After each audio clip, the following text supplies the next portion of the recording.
Being in the military was not something that I grew up aspiring to necessarily do. It's something that I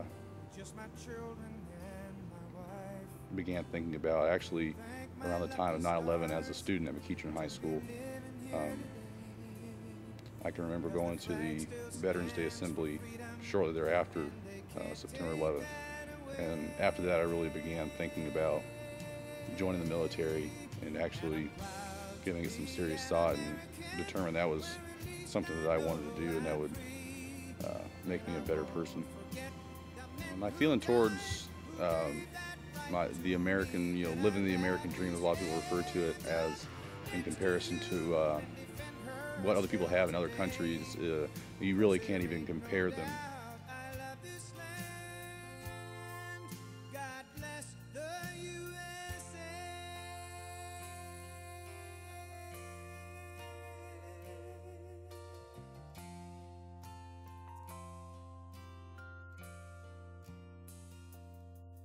From the lakes of Minnesota to the hills of Tennessee,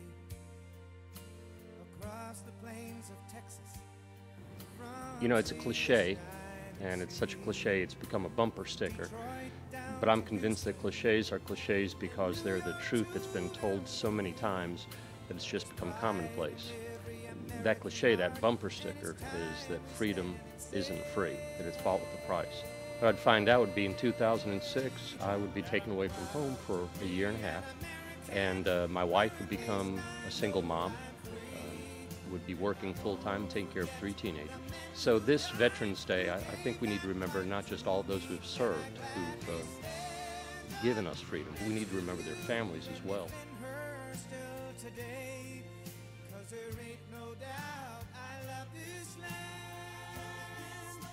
We can choose to do what we want to with our freedom. We serve one another, serve in our communities, and serve our nation. And for me, that's what I've learned most of all, is that this freedom is bought with a price. And even if I'm not wearing this uniform, I need to do something worthwhile with that freedom.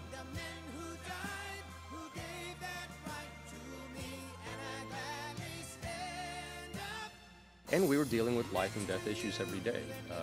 Where I served, the nickname of the place was Mortaritaville, because of the number of mortar and indirect fire attacks we had. And when you're dealing with life and death like that, suddenly the less important things that we get upset about back in the real world don't seem nearly as important.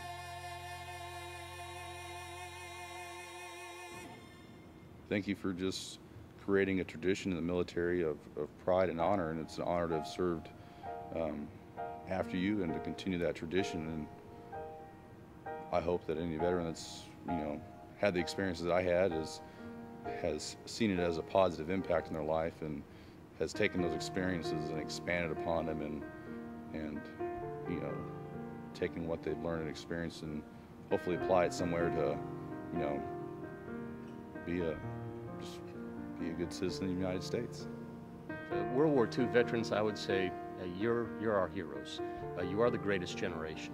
To my fellow vets who are Vietnam War era vets, I want to say, God bless you, thank you, welcome home.